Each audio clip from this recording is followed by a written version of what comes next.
So I will introduce our speaker, and then after Professor Coleman is done and we've had our Q&A, I have just a couple of remarks to close out CSI for 2025. I do also want to point out, as a minor bit of housekeeping, that everybody should have received a survey uh, evaluation form, Google form, um, which does include the lecture titles, Fred. And so I'll have that open for about the next month until August 8th. And especially as we try to figure out what next year is going to look like, feedback is important, and we welcome that to help us plan it. I will say one of my utmost goals is to get us back in person in some form, in some place. And that is my top goal. Okay, to get started with our lecture, Professor Coleman is originally from Zimbabwe, and she has taught at the University of Cape Town and Trinity College Dublin, and has been at Harvard since 1998. She specializes in Latin literature of the Flavian and Trajanic periods, and also works on Roman spectacle and punishment. And as many in our audience can attest, Professor Coleman has been a Summer Institute mainstay for many years, and I could not imagine putting on a Kane Summer Institute without one of her lectures. So I'm very grateful to her for joining us today with her talk, Flame of Vesta, Flame of Decadence, Early Christian Polemic in the Cult of the Vestals. Thank you so much, Mark. Thank you very much for that very warm introduction. I'm delighted to be back and to see old friends again.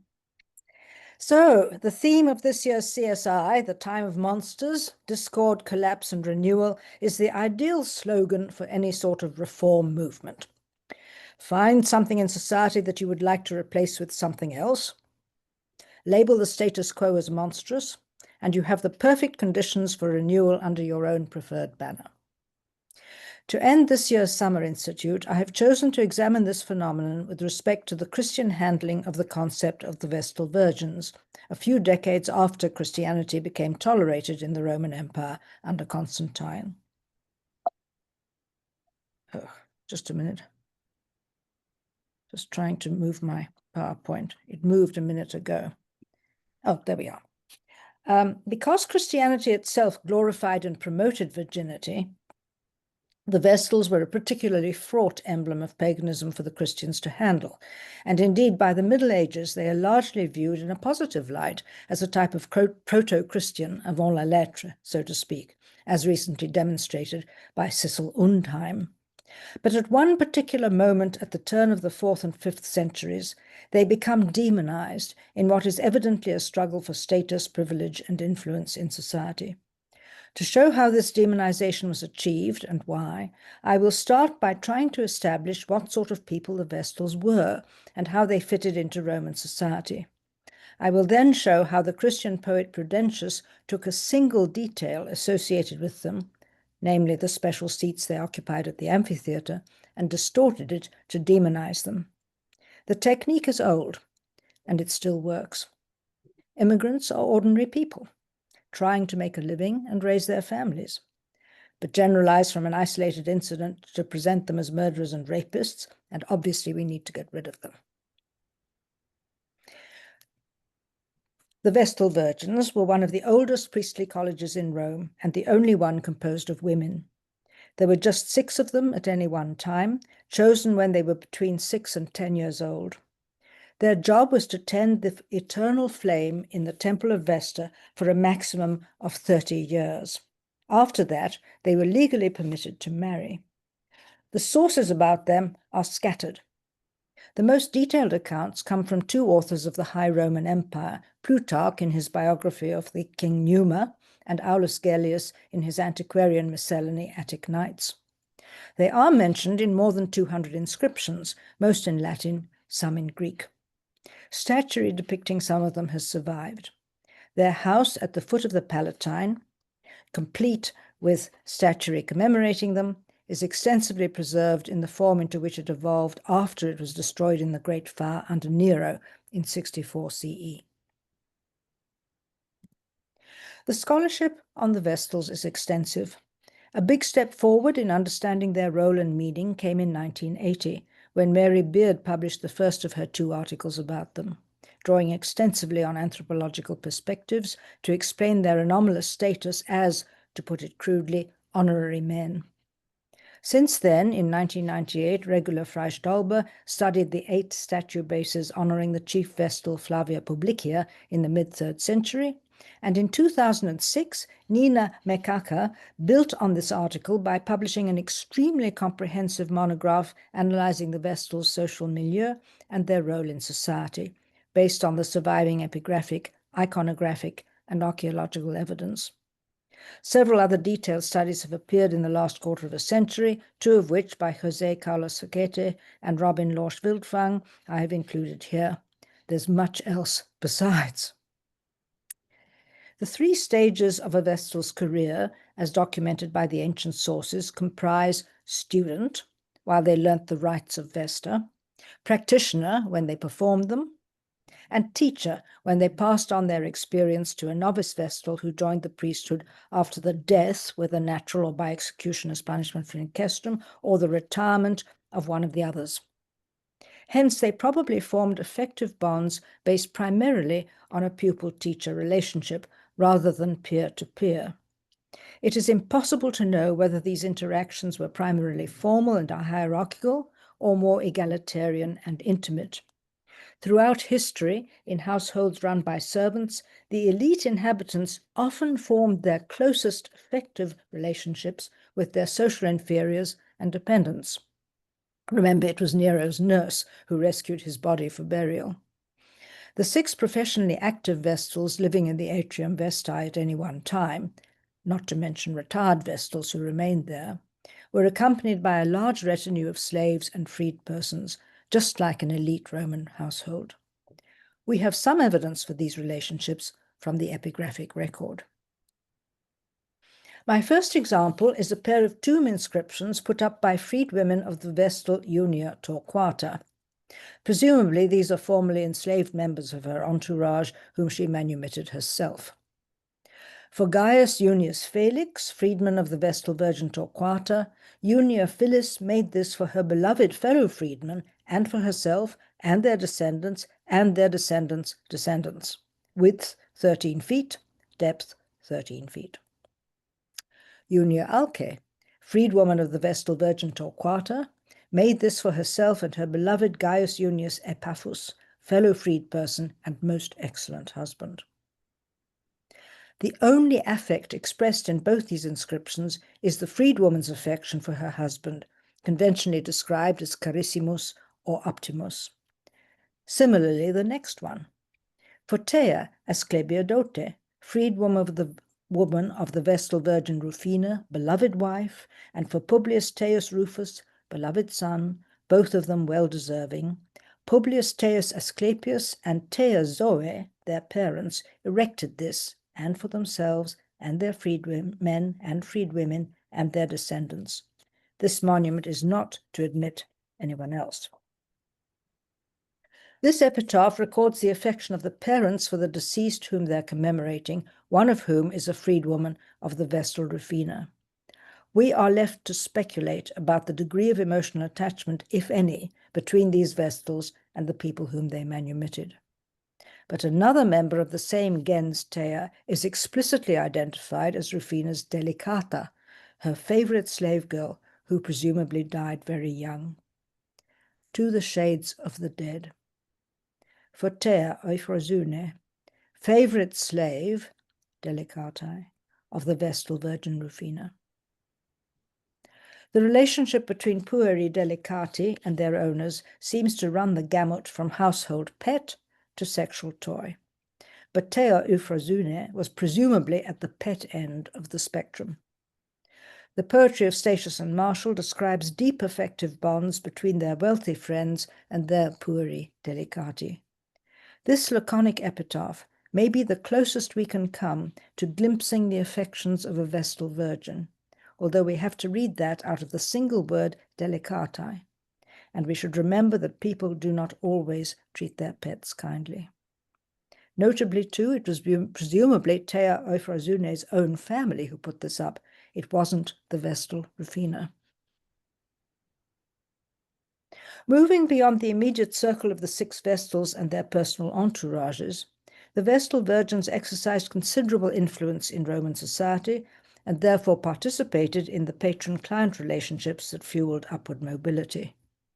In pursuit of the capacity of a Vestal to establish a meaningful and fulfilling relationship with someone else, the single phrase suffragio eos with her support in this next item is too slight to bear much weight. This is an inscription on the base of a statue in the atrium Vestae. For the chief and most reverend Vestal Virgin, Campia Severina, whose shining modesty the Senate affirmed and heaped with perpetual honour in public, Quintus Veturius Callistratus, of equestrian rank, appointed, with her support, suffragio eos, to the post of chief accountant of the private libraries of our emperor and to the post of his procurator, dedicated this. Just as statues in honor of Roman senators were erected in the private space of the senators' own homes, so statues in honor of the Vestals were erected in the private space of their home, the atrium Vestae.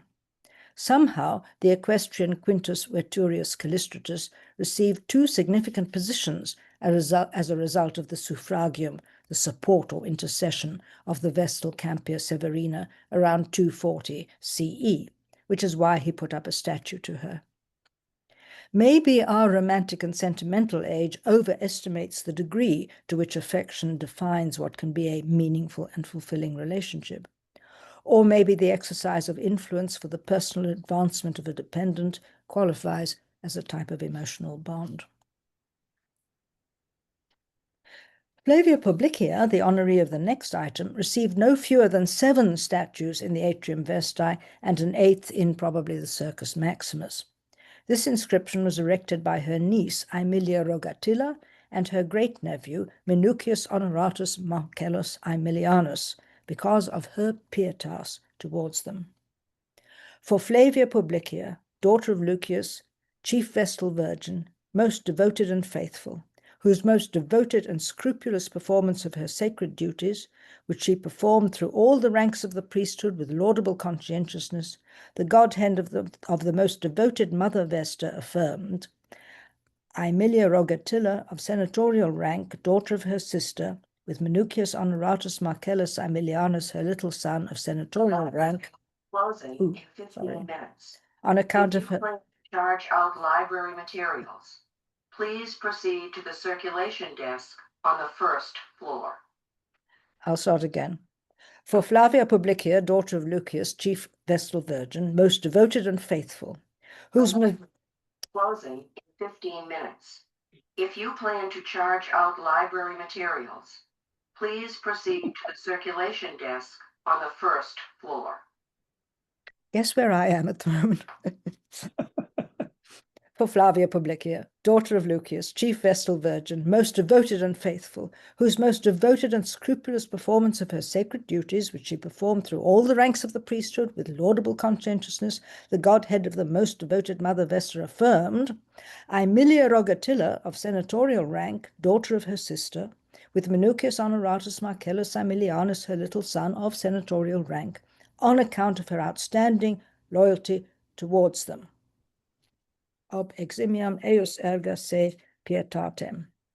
Erected on July the 11th in the consulship of our lords, whose names have been scratched out, alas, Emperor Philip, Augustus, and Philip Caesar. Now, the important thing is the Vestals remained closely connected to their birth family. That we can see here. We are not to think of the stereotype of the unmarried mother in Victorian Ireland giving up her illegitimate daughter to the nuns without any further contact between them ever again. The loyalty, the pietas, that Flavia Publicia displayed towards her niece and great-nephew probably took a material form to have precipitated a statue, but we should allow that a meaningful and fulfilling relationship may lie behind it.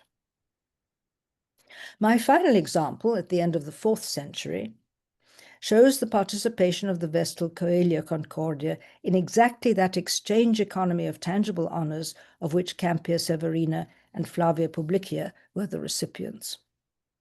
In honor of Coelia Concordia, chief Vestal Virgin, Fabia Paulina of senatorial rank saw to the creation and erection of a statue, both on account of Coelia's distinguished modesty and outstanding devotion to the cult of the gods, and also because she'd been the first to set up a statue to Paulina's husband, Vettius Agorius Praetextatus of senatorial rank, who was a man in all ways exceptional and worthy of being honored in this way by virgins and priests.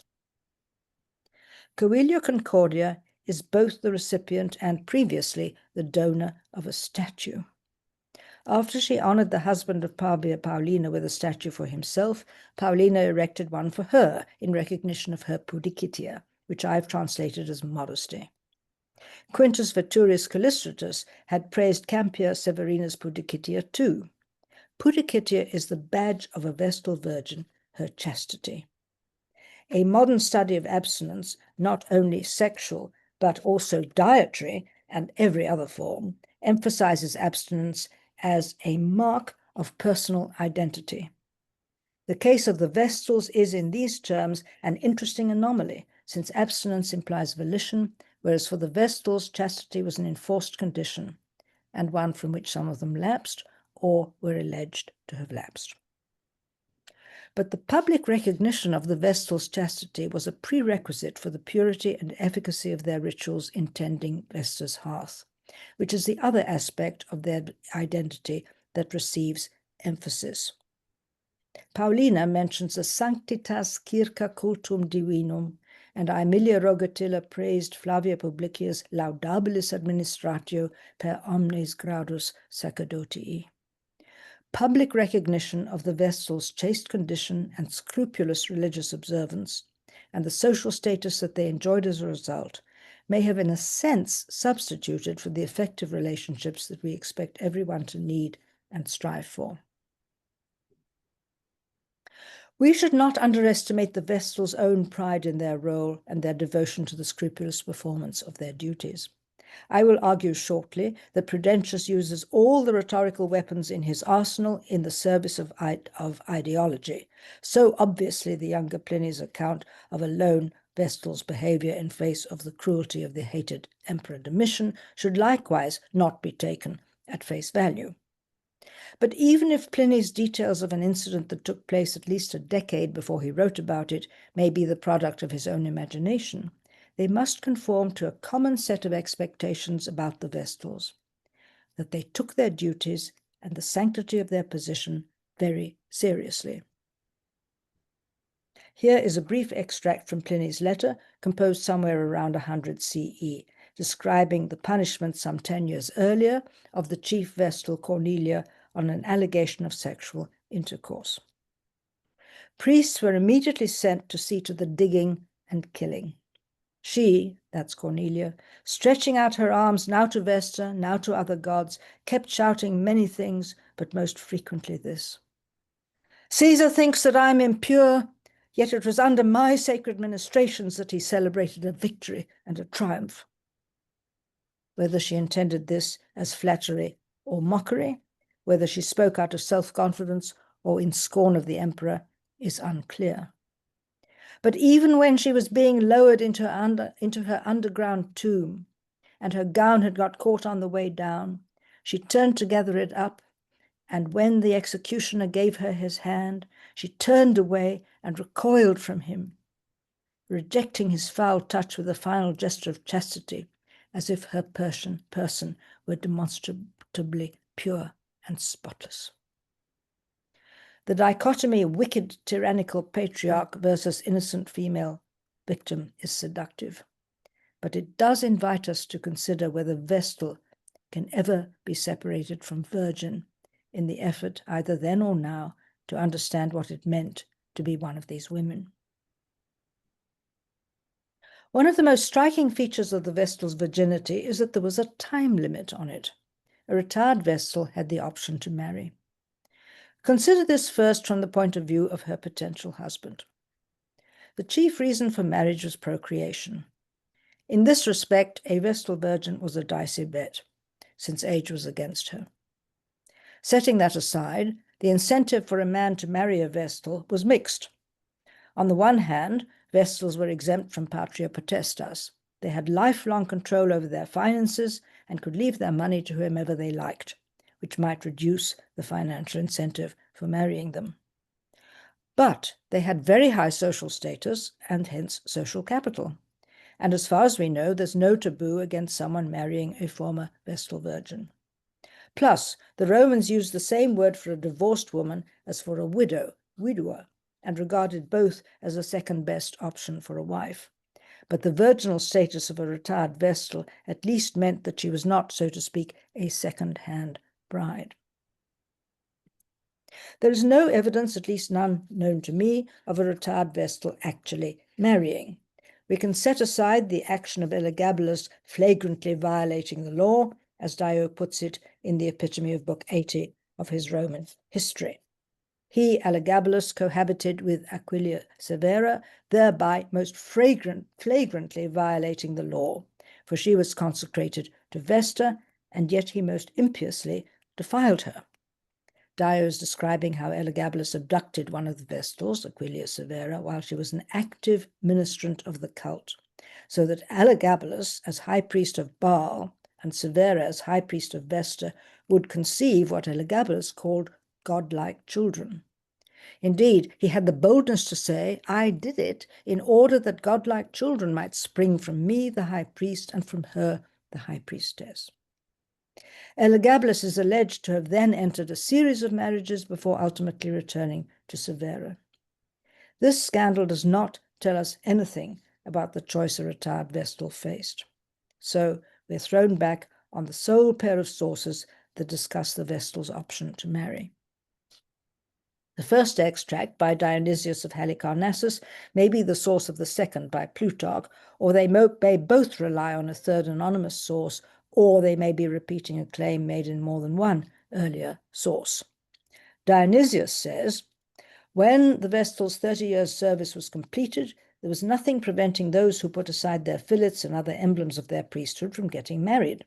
Some did so, epoesam tines, although very few, panu oligai, and the rest of their lives was neither enviable nor really happy, so that the other Vestals, taking their unhappy circumstances as an omen, remained in the house of the goddess until their death. And Plutarch says, after this interval, if she, the Vestal Virgin, wanted to, she could now have a share in marriage and turn to a different lifestyle once she was relieved of her religious duties. But not many women are said to have taken advantage of this concession, and those who did were not afforded positive experiences.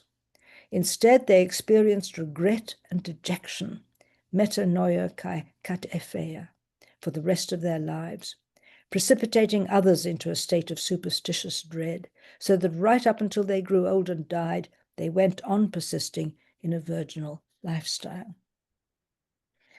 As with so much of the rest of our testimony from antiquity, these notices are frustratingly vague. Tines, some, and poloi, not many, doesn't tell us how many Vestals are involved. One might even suspect that both Dionysius and Plutarch are repeating a completely unfounded rumor. Plutarch in particular may be motivated by scorn for people who lapse from exercising self-control.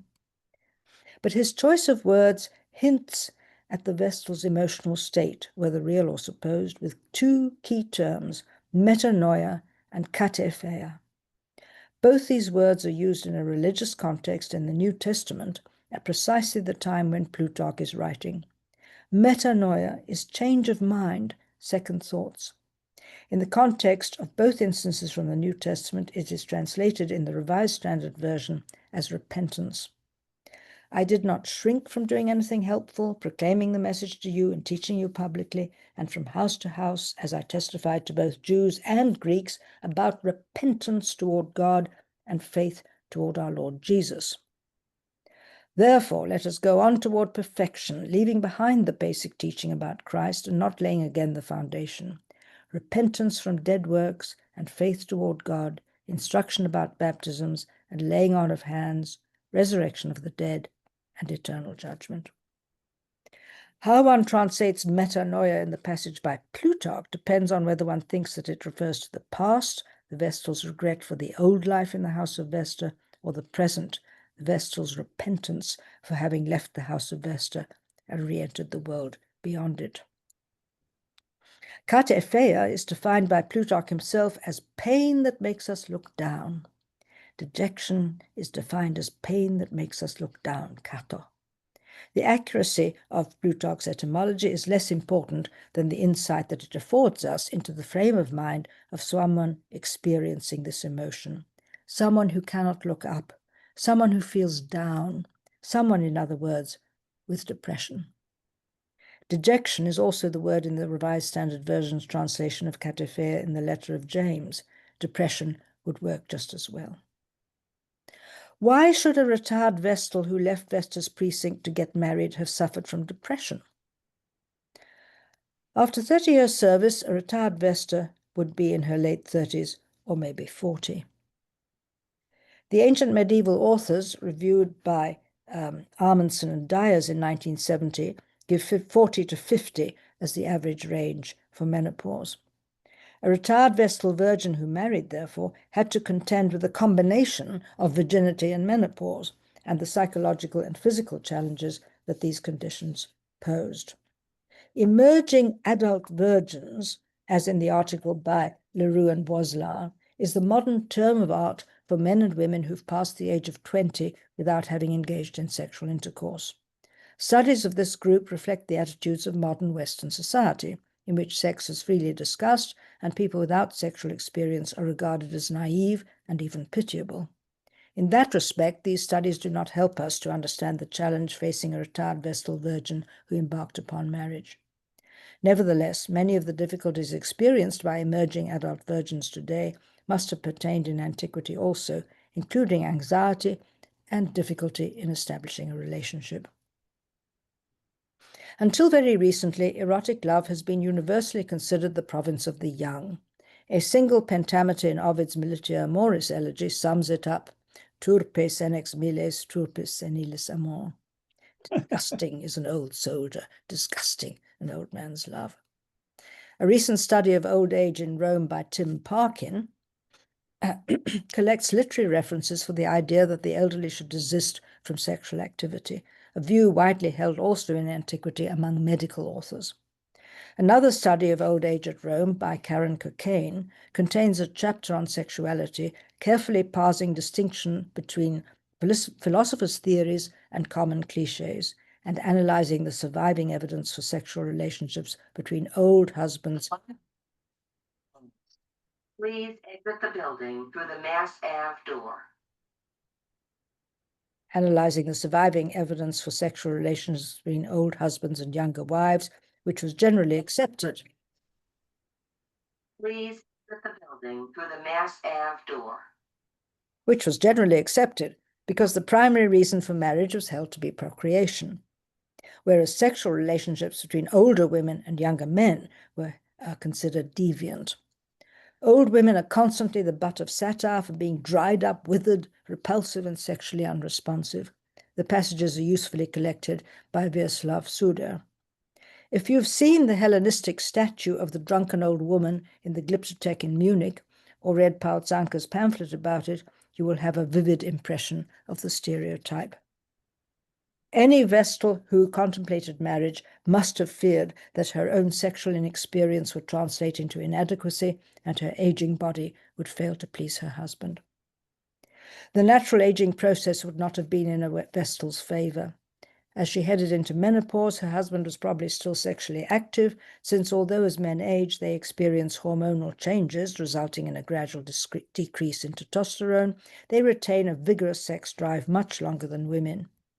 A 17-month study by Zara Khalezi in northern Iran that concluded in May 2019 analyzed the effect of postmenopausal female sexual dysfunction on their husbands' sex lives and concluded that while it didn't lead directly to men's erectile dysfunction, it did, to quote verbatim from the article, register impaired intercourse satisfaction and overall satisfaction in the women's spouses.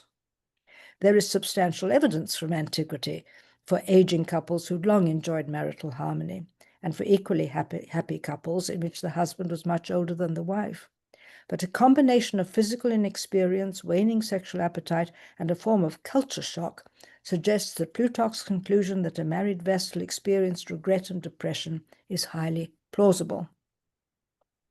Culture shock may be an exaggeration, and it's certainly the case that the Vestals were not sequestered from the outside world and normal life, but their daily routines inside the atrium vestae, in a considerable degree of personal comfort and sustained by regular rhythms of sacred duty, must have contrasted markedly with the world that they'd left aged 6 or so, and re-entered, if at all, 30 years later.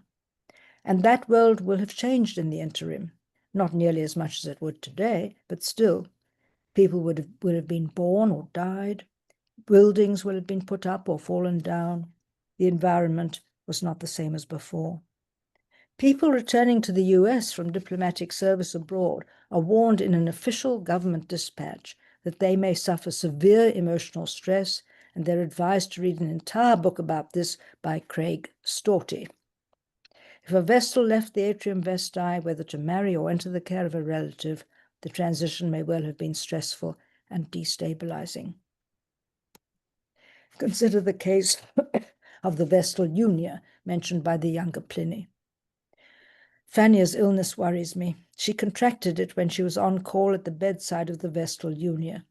She did this first on her own initiative, for she's a relative, ad finis, and then on the authority of the pontiffs. For when Vestals are so ill that they're forced to leave the precinct of Vesta, they're entrusted to the care and protection of a married woman. Pliny doesn't say whether Junia was still on active duty as a Vestal or whether she'd retired. Sherwin-White infers that Pliny wrote this letter shortly before Book 7 was published, which was around 107 CE. And ad finis is not a blood relative, but a relation by marriage. Prosopographical research suggests that Fannia and Junia may have been sisters-in-law, in which case Junia was probably the same age as Fannia, around 50, or else Fannia may have been Junia's stepmother, in which case Junia could have been 1 or even 2 decades younger. If Junia was as old as 50, she must have continued to live in the Vestal's precinct after her retirement at least 10 years earlier. If she was as young as 30, she may still have been a ministrant of the cult of Vesta and therefore living in the precinct on active duty. Barbara Scardigli points out that it was probably for religious reasons that a sick Vestal couldn't remain in the Vestal precinct. And Mary Beard deduces from this evidence that Vestals were not allowed to return to their birth family when they left the precinct. It might rather be the case that Junia had no female blood relatives left to return to, but it's nevertheless significant that Pliny specifies the care and protection of a married woman as the destination of a Vestal who fell ill, rather than specifying her birth family. The analogy that immediately springs to mind when one first hears about the Vestal Virgins is Christian nuns in the Roman Catholic Church. But in fact, there are very few similarities between them other than their vow of chastity and the fact that, at least in some periods in history, girls were sent to the convent by their families very young, so that their entry was not voluntary, as it usually is today, but involuntary, like the little girls who were chosen to become Vestal Virgins. The relationship of the nuns and the Vestals with the Godhead is crucially different. Nuns are brides of Christ, whereas the relationship of a Vestal Virgin to Vesta is closer to a daughter looking after the household for her mother, Vesta Mater, as one of the inscriptions we've already looked at calls her. The different Catholic orders also espoused different standards of living, so that some were very ascetic, whereas the Vestals living in the imposing atrium vestae in the comfort that we associate with elite Roman families. The Catholic orders also had different amounts of engagement with the world beyond the convent, but the idea of a cloistered environment with little to no contact with the outside world is completely antithetical to the circumstances of the Vestals, who participated extensively in public cult and wielded influence in Roman society as patrons and engines of advancement, as we've already seen. Nevertheless, it's worth considering briefly the crisis faced by Catholic nuns after the Reformation, when their convents were taken over by secular powers and the nuns were either deprived of their income or thrown out altogether. Marjorie Elizabeth Plummer shows that marriage was the only option for many of these women, and then only if they were relatively young. but this often left them penniless with dependent children when their husbands died. Since the Vestals had their own financial means, they didn't have to face penury. But any abrupt deracination after 30 years in a tight-knit and very singular community would have had a similar effect to the sense of loneliness and isolation that is documented for the former nuns whose communities, however large or small, were dissolved and scattered in the 16th century. Right down to the present, nuns who leave the convent, whether voluntarily or involuntarily, may suffer guilt, loneliness, and depression, as eloquently described by Rachel Daly in a plea for professional intervention on the part of the Catholic Church. So, to sum up the picture that we've developed of the Vestal Virgins, they were privileged members of society, they lived in luxury, they were members of a tight-knit community, and yet they participated in public life. They were financially independent, they wielded considerable social influence, they could expect to outlive their date of retirement by as much as several decades. Societies in times of social change make monsters out of people who are different. The Vestal Virgins were distinctly different. They were celibate, they were privileged, they retired. Retirement is an alien concept in antiquity. The aged Vestal in retirement is a sitting duck for polemical Christian rhetoric. Let us return to the case of Coelia Concordia. A little historical background will help here. Quintus Aurelius Symmachus, who died in 402, was the last known pontifex at Rome. He has left us with fascinating correspondence about the fading of traditional institutions such as arena spectacles and the old priestly colleges. In particular, he conducted a polemic with Vettius Agorius Praetextatus, the last known Augur, whose frequent absences from Rome, in Symmachus's view, hastened the demise of some of the priestly colleges. Symmachus was therefore annoyed that the chief Vestal, Coelia Concordia, erected a statue to Praetextatus. Paulina, his wife, was annoyed at the Senate's delay in erecting an official statue to her husband and at Symmachus's opposition to the Vestals' plan to erect their own statue to him. Paulina therefore erected a statue to Coelia Concordia, praising her for being first to erect a statue to Praetextatus. This quarrel affords us a fascinating glimpse of the social climbing and one-upmanship in late antique Rome. It's important to recognize here that the cityscape of Rome was changing as the Christians asserted their imprint. One of their targets was the Altar of Victory, erected by Octavian in 29 BCE, removed by Constantius II in 357, restored by Julian, removed again by Gratian in 382, and in 384, Symmachus delivered a relatio about this to Valentinian II, the new emperor. In his relatio, Symmachus identifies himself not as pontifex, but as prefect of Rome and the voice of the Senate. He was answered by Prudentius in a two-book poem, Contra Symmachum, that was published no earlier than 402, although part of Book 1 was probably written as early as 394. The climax of Book 2, and therefore the whole poem, is a long invective against the Vestal Virgins. The Vestals' privileges had already been abolished in 382, although they were probably maintained without state subsidies for a few more years. Any surviving Vestals were probably very old by 402. It's precisely the image of the aging virgin that Prudentius exploits. Evidently, the Vestals' potential for rousing feelings of revulsion about paganism had not declined. Their monstrosity was imminent, to be revealed by Prudentius's rhetoric. Prudentius sets his invective at the amphitheatre, where seats of honor had been reserved for the Vestal Virgins ever since the late Republic. Cicero mentions how in 63 BCE the Vestal Licinia yielded her seat at the games to her cousin Licinius Murena, who was a candidate for the consulship of 62, thereby bestowing divine favor on him and suggesting to the electorate that his election would find favor with the gods. If Lucius Natter, a well-born young man, we can see who he is, what kind of character he has, and what sort of man he'll become, wanted to be included among the centuries of the Equites, both as an obligation of his relationship with Murena and to store up favor for the future, his stepfather will not suffer any injury or charge as a result. and if a Vestal Virgin, his relative and friend, gave him her Vestal box at a gladiatorial show, she did not act without a sense of family feeling, and he was above reproach. All these are the obligations of associates, the helpful gestures of the lower ranks, and the duties of candidates. Suetonius, talking about Augustus's seating arrangements in the theatre, notes that the Vestals were the only category in society to get special seats right opposite the praetor's tribunal. He would not allow women to watch even gladiators when it had previously been customary for them to be watched by a mixed audience unless they watched from the upper seats. The Vestal Virgins were the only category to whom he gave separate seating in the theatre opposite the praetor's tribunal. And Tacitus says that at the theatre in the reign of Tiberius, Livia sat with the Vestals in their seat of honor. To add to the dignity of the priests and encourage them to form their rituals, 2 million sesterces were decreed for the use of the Vestal Virgin Cornelia, who was appointed to succeed Scantia.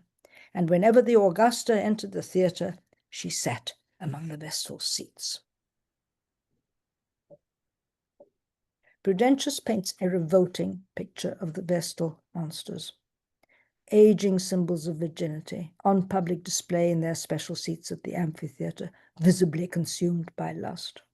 An excellent philological study of erotic vocabulary in Prudentius by Rosario Moreno Soldevilla includes some incisive remarks about this passage. The yellow highlights in my text and translation flag the vocabulary of morality and piety. Purple, the vocabulary of decadence. Red, the imagery of fire that is the hallmark of these priestesses devoted to keeping Vesta's flame burning. Various notable rhetorical devices, such as play on verbal roots, are underlined. Prudentius emphasizes that these women had celibacy forced upon them from childhood. Subtext: theirs was not a voluntary sacrifice for Christ. Now I shall examine the high repute of the Vestal's virginity and the justice of its claim to be the standard for all the honor paid to purity. In the first place, they are taken in the tender years of childhood, before a free choice of their own will, burning with zeal for the glory of chastity and love of their gods, can reject the lawful bonds of matrimony. Their purity is taken prisoner and made over to thankless altars. In the poor girls, the gratification of the body disappears, not because it is scorned, but because it is taken from them. The body is kept immaculate, but not the mind, and there is no rest on a bed on which the unwedded woman sighs over a secret wound and the lost chance of the marriage torch. Prudentius imagines the Vestals, when they're finally released from their celibate state, old, grey, infertile and sex-starved, finally getting married, a parody of the traditionally youthful bride. And then hope survives, and so the fire is not wholly killed, for one day it will be lawful to light up the sleeping torches and throw the glad bridal veil over aged, grey-haired figures. Vesta demands an immaculate body for an appointed time, but in the end disdains a virgin old age. As long as swelling vigor made them marriageable, their flesh remained fruitless. No love made it fertile in motherhood. But the old veteran who's discharged her sacred duty marries. Deserting the hearth which her youth served, she carries her time-expired wrinkles to the matrimonial couch, and as a bride learns to grow warm in a cold bed. Prudentius skillfully juxtaposes the aging women's lustful obsessions with their public persona as symbols of religious chastity, and green here highlights the vocabulary of spectacle. Meantime, while the twisted band fastens her straying locks and the unwedded priestess keeps the coals of destiny burning, she's carried along in the middle of the streets in a sort of solemn procession, sitting in a cushioned car, and with face uncovered, obliges an awe-struck city with a virgin to ogle.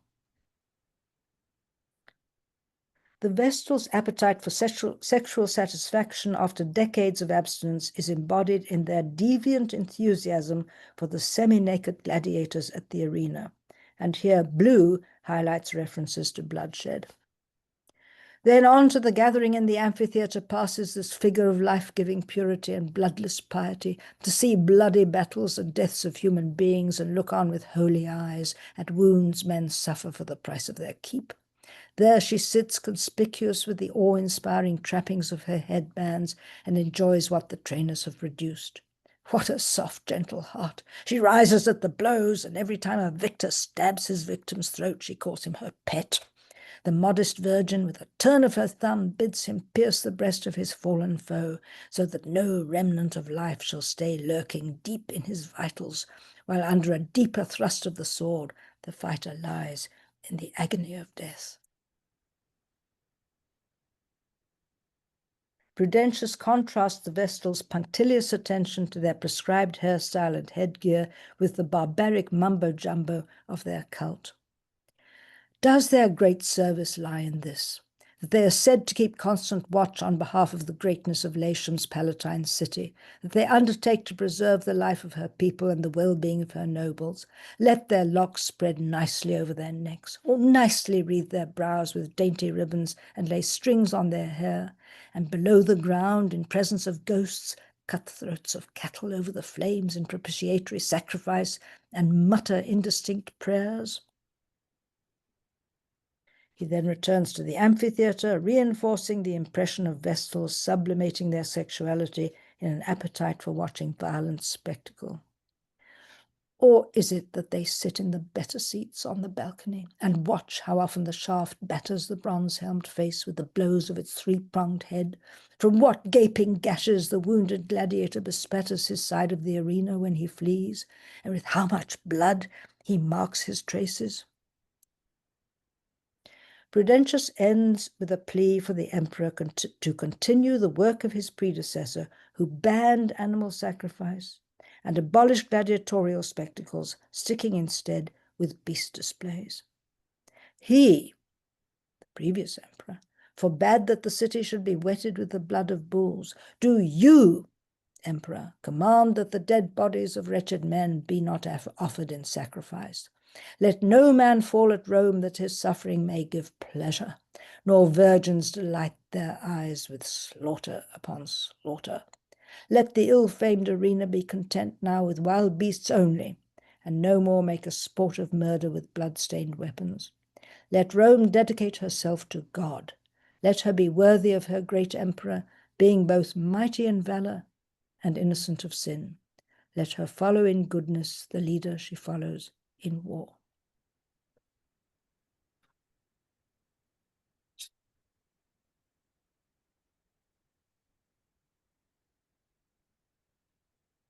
Prudentius's sex-crazed Vestals, indulging their violent lusts at the Colosseum, are the antithesis of the religious devotees who lived a communal life within the walls of their sanctuary at the foot of the Palatine, appearing in public on solemn occasions as guarantors of Vesta's continued favor towards Rome.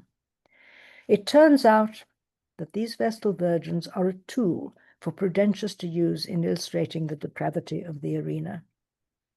I spent a long time in this talk trying to fit together the context in which the Vestal Virgins conducted their sacred duty and the relationships of their daily lives.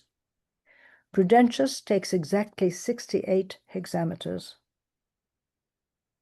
blistering hexameters, to destroy that picture and replace it with a repulsive and unforgettable image of sex-starved crones getting cheap thrills for themselves at the amphitheatre.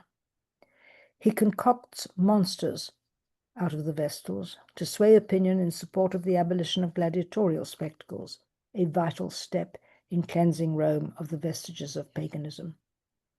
Discord, collapse, and renewal, as our theme has it. We need not look far to see the same technique at work in the cleansing of our own society of elements considered undesirable by the ruling power. Thank you.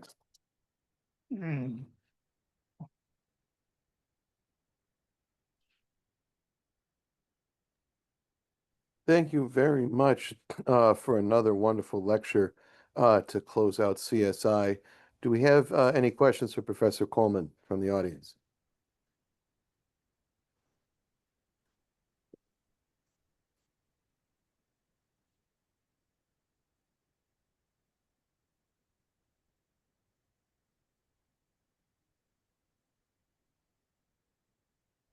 Anne? Yes, that was a terrific talk, Kathy. I really enjoyed it.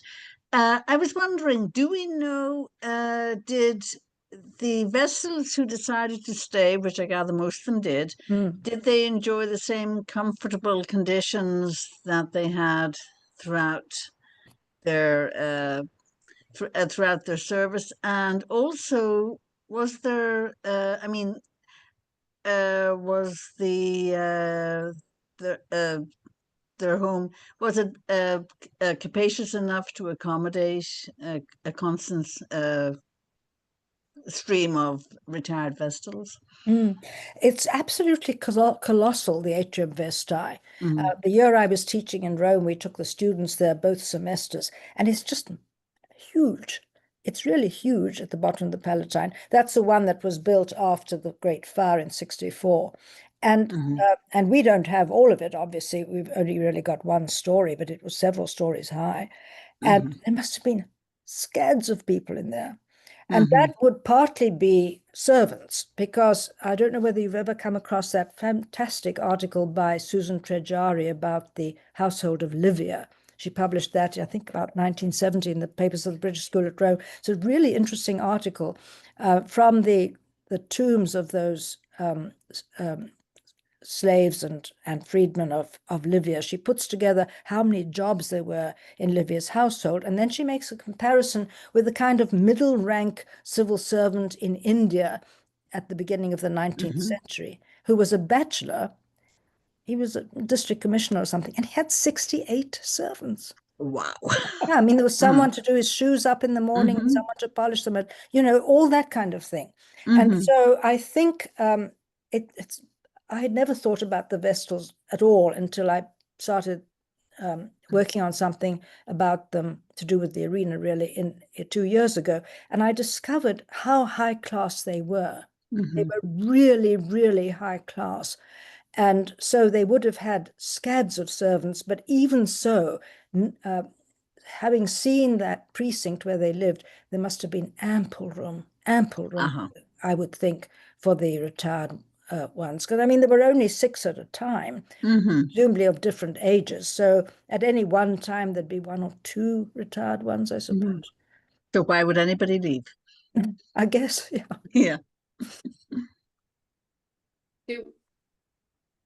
Hi, Shirley.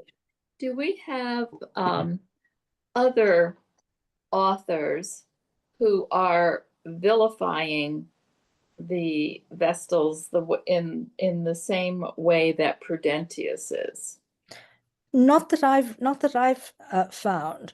I mean, they're just not mentioned that much in any detail, it seems to me. And I did realize a bit on the late side, but I was trying not to make the paper too long, that I should probably have quoted in full the passages of Aulus Gellius and the other person at the beginning of the talk I can't think who it is for a second, who describes them in some detail, but it's not much in there, and there's not much affect in those passages. So I think that they had such status in Roman pre-Christian society that nobody went for them, and then Prudentius is the one who really seems to be exploiting them. But it is interesting, as I try to indicate, the work of that Swedish scholar shows that by the time of the Middle Ages, their status has shifted again. And in fact, there's a passage of Jerome that I put on the handout, at least on the PowerPoint, but then I got rid of it because I was trying to cut down, where Jerome is really quite positive about them. So it seems as though it's that moment in time when Prudentius just goes for them. And it's connected with his whole campaign against, I think, against the arena, but it's also tied up with these quarrels that I was trying to illustrate briefly between these various sort of senatorial people like Symmachus, who were jockeying for power in Rome. And having the backing of a Vestal Virgin was obviously a big step up in Roman society, if you see what I mean.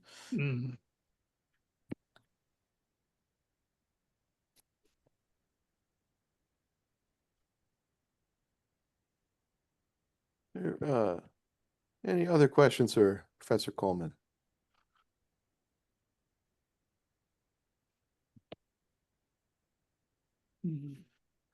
Just that it was fantastic. Thank you so much for giving this and giving us so much food of thought for thought. Yes, and thank you so much for giving the talk and your continued support for Kane and the Summer Institute. Of course. I love coming. Thank you. I wish we could all go out for a drink now. That would be fun. Don't we all? All right. Well, that brings the Summer Institute of 2025 to an end.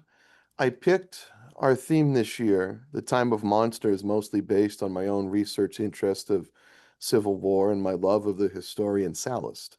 I did not anticipate last August exactly how resonant it would become in the middle of 2025. I'll leave particular concrete analogies to the imagination of the audience, but I think we can all adduce some. The time of monsters can be thought of as a particularly dangerous time of transition between regimes, for lack of a better term, that is, after all, at the heart of Gramsci's original formulation. We are certainly, I think, on an international scale, witnessing the end of one international order that has held true for most of our lives. I don't claim to know what's going to replace it, and I would be distrustful right now of anybody who could. Nevertheless, it is incumbent upon all of us to imagine and even help to create in some small way what might come next.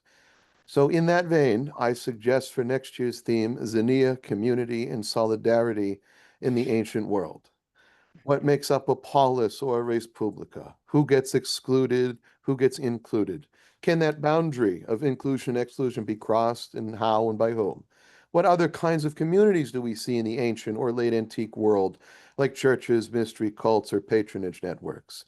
How big is the gap between an ideal community and the nitty-gritty everyday workings of it in practice? And here I think of Cicero saying that Cato thinks he's living in Plato's Republic when he's really living in Romulus's shithole. Pardon the French, but that's the closest translation to the Latin. How does a community get created, and what is necessary for that to happen? We can think here also of Greek colonies, for example. The Summer Institute is one form of community we have here today. We have those of us who have been coming here for some time, back to Brown, back even to Dartmouth. Yet we are also a community that is known for its xenia in hospitality and how it welcomes everyone equally without regard for status. And I think that's one thing that makes the Summer Institute and Kane itself unique amongst classical organizations in America. But the Institute is also in some transition. We are obviously still looking for a long-term in-person home. I have fielded ideas about some potential sites, and the steering committee will be exploring our options. Optimally, our goal is to offer dual tracks, as was our original intent this year, to accommodate those of us who value the in-person interaction, of which I count myself one, and community, to just use that word again, as well as being able to offer this content to interested learners across the country. I myself would like to continue to expand our temporal and geographical coverage a bit in what we offer. I mean, we always try to do that. For example, our wonderful lecture yesterday. One late antique community, for example, that's interested me lately is Himyar in what is now Yemen today. First, because this kingdom, at one point in late antiquity, all decided to convert to Judaism. And second, because it, and across the water, the Ethiopian Christian kingdom of Aksum, became embroiled in international intrigue between Parthia and Constantinople in the age before Muhammad. So that's what I would like to try to think about and think through for next year. We'll see what form the Institute ultimately takes. As I mentioned at the beginning, I've sent out evaluation forms, and we value all that feedback as we think through what 2026 will look like. So I want to close by thanking all of you for participating in the Institute this year, even with all the challenges that we faced. This really is a community that I am honored to be a member of and humbled by the confidence it's shown in me as I fulfilled various roles at the Summer Institute over the past decade. I hope that you all have a wonderful rest of your summer. I hope the Institute has given you much to think about and ponder over. And finally, I hope to see you all next July. Have a great night, and thank you for joining us this year. Thank you, Mark. Thank you, you, Mark, Mark. and Thank thank you. you, Kathleen. Thank you all. So much. Yeah. Mark. Bye. everybody. Thank you very Bye, much. Susan. Thank you. Bye. Bye. And bye. Bye, everybody. Goodbye. Bye. Bye. Bye.